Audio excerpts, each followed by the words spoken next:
Call them Tom and Janet. No debt. They max out 2 retirement accounts every single year. Their net worth crossed $900,000 in their late 40s. By every conventional measure, they are ahead, comfortably ahead. Janet still lies awake some nights feeling like they are failing.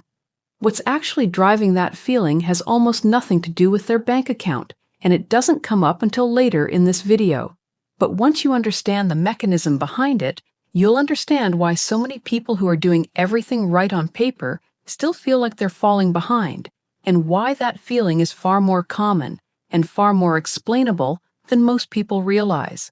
And you'll understand why the instinctive fix, saving more, earning more, tracking harder, rarely makes it go away.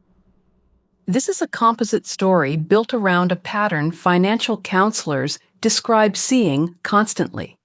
Tom and Janet did things the textbook way, and they did them early. They started contributing to retirement accounts in their mid-20s, before most of their friends even thought about it. When they bought their house, they chose the one they could comfortably afford, rather than the maximum their lender was willing to approve. They drove their cars until they were paid off, then kept driving them. They built a 6-month emergency fund before they started investing aggressively. They automatically increased their 401k contributions every time either of them got a raise before they could get used to spending the extra income. They hit every milestone a financial planner would recommend. They usually hit it ahead of the typical schedule. For most of their 30s, this felt genuinely good. There was visible progress to point to. The retirement accounts grew. The mortgage shrank. The net worth climbed. There was a clear, satisfying line connecting where they had started in their mid-20s to where they were now. The discipline felt worthwhile because they could see what it was producing. Here's the part that surprised them, and the part that surprises most people who hear this story. The anxiety didn't show up when their finances got worse. It showed up while things were still getting better. Janet couldn't point to a single financial event that triggered it. There was no job loss, no medical bill, no market crash, no unexpected expense that changed the numbers. The retirement accounts kept growing on schedule. Their net worth kept climbing. The financial trajectory hadn't shifted at all. And yet, somewhere in the middle of that steady, uninterrupted growth, Janet started to feel, quietly but persistently, like they were falling behind. Not just failing to get ahead, actually falling behind, despite every number in every account saying the opposite. There's a well-documented psychological reason for this, and it has almost nothing to do with personal finance as a discipline. It's called social comparison, and it's one of the most consistently replicated findings in behavioral psychology. The core principle is this. People evaluate their own situation not in absolute terms, but relative to a reference group, usually their peers, their neighbors, and the people they're regularly exposed to. This is deeply wired into human cognition. It's not a character flaw or a sign of weak discipline. It's how the brain was built to assess status and safety within a social environment. The challenge is that this same mechanism applied to money in the modern world produces systematic distortions. Research on financial well-being broadly suggests that how ahead or behind someone feels about their finances correlates as much with their reference group as it does with their actual net worth or income level. Tom and Janet's actual financial numbers had not changed in any way that should have produced the anxiety Janet was feeling. But something else had changed, something that had nothing to do with their accounts and everything to do with whose lives they were suddenly watching up close. The shift traced back to something specific that happened within a few months of each other. First, a couple they were close with, similar age, similar household income as far as anyone knew, finished a major home renovation. Not a modest refresh, a full gut and rebuild of their kitchen and main floor, the kind with the waterfall island and the custom millwork and the before and after photos that get shared on social media. Janet saw those photos regularly. Second, around the same time, another friend posted about a vacation that looked significantly more expensive than anything Tom and Janet had planned that year. A European trip, business class flights mentioned casually in a caption, a hotel that clearly cost more per night than their monthly mortgage payment. Neither of these events changed Tom and Janet's actual financial position by a single dollar. Their accounts were unaffected. Their trajectory was unchanged. But something in Janet's mental model of what a normal, successful household looked like at their age and income had quietly, invisibly recalibrated. And against that new normal, their own careful, consistent, genuinely excellent financial progress had somehow started to look like falling behind. This is not a character flaw, and it's not a sign of weak financial discipline. It's a well-studied pattern. The hedonic treadmill describes the documented tendency for people to return to a baseline level of satisfaction relatively quickly after positive changes in their circumstances, because their expectations and reference points adjust upward to match. Reference group theory, which comes from sociology and economics, describes how people's sense of their own status or success is calibrated not against an absolute standard, but against the people they regularly compare themselves to. Research into how lottery winners and high earners experience sudden changes in wealth has found a related and striking pattern. A significant income or wealth increase often produces a satisfaction boost that fades over time, not because the money disappears, but because the person's reference group and expectations shift upward to match their new circumstances. They start comparing themselves to different people. The goalpost doesn't stay still.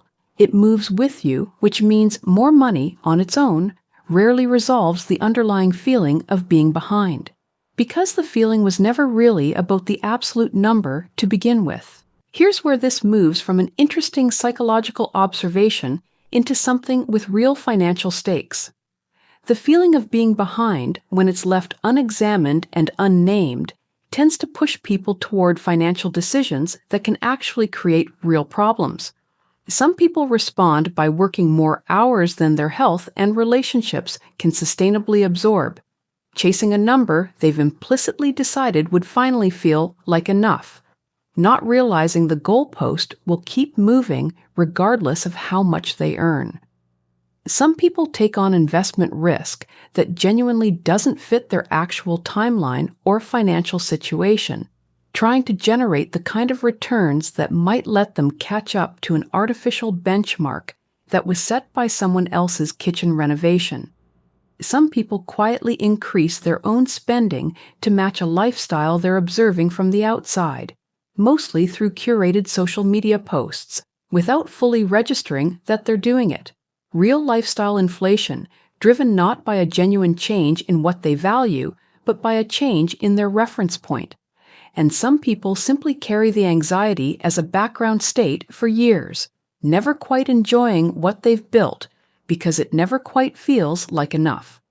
For Tom and Janet, the turning point came when Janet finally said out loud what she'd been feeling. She told Tom she felt like they were falling behind, like their peers were pulling away from them financially, like the distance between their life and what they saw around them was growing. Tom was genuinely confused. He pulled up their accounts. He walked her through the numbers. He pointed out that their net worth had grown substantially in the period she was describing as falling behind. Nothing in their actual financial position had changed in the direction she was experiencing. Saying it out loud and comparing it to the actual numbers helped Janet notice the pattern herself. Every specific thing she could point to as evidence of falling behind traced back to something she had seen, not something that had happened to them. A friend's renovation, a neighbor's new car, a post. The math had not moved. Her reference point had. What actually helped was not earning more, not saving more aggressively, not tracking their spending more granularly. They were already doing all of those things about as well as their income and situation allowed. What helped was a deliberate intervention in the reference point itself. They sat down together with the specific numbers relevant to their own goals, what they actually needed in retirement savings, by a specific age, to support the retirement they actually wanted, not a vague sense of enough, a real number tied to their real life, a number that had nothing to do with what their neighbors were spending on their kitchens. They wrote it down, they looked at where they stood relative to it, and they were ahead of it, meaningfully ahead. Then they made a quieter change that was harder to describe but arguably more impactful. They got more deliberate about what they were exposing themselves to. Not a dramatic social media purge, just a conscious decision to spend less ambient time marinating in other people's financial highlight reels, and to return regularly to their own number, their own goal, their own timeline. That's what actually changed for Janet, and it's worth being precise about what it was. She didn't fix their finances. Their finances were never broken. She fixed the input she was measuring their finances against. The accounts hadn't moved. The reference point had. Once her reference point became her own family's actual goals, a specific number tied to a specific retirement they had actually chosen, rather than an ambient and constantly shifting composite of whatever she was seeing in other people's lives, the anxiety didn't disappear instantly. But it stopped being powered by information that had nothing to do with her real financial life. That's a meaningfully different feeling than making more money would have produced. More money would have moved the number. It would not have changed the comparison. And the comparison was the problem. It's also worth saying what this is not. It's not an argument that comparison is always bad, or that you should live in a financial bubble, oblivious to what's happening around you. Social context matters. Seeing what other people do with their money can provide useful information. The problem isn't comparison itself. The problem is passive, uncontrolled, ambient comparison to a reference group you never deliberately chose, using a standard you never actually agreed to, measured against a benchmark you can't win because it keeps moving.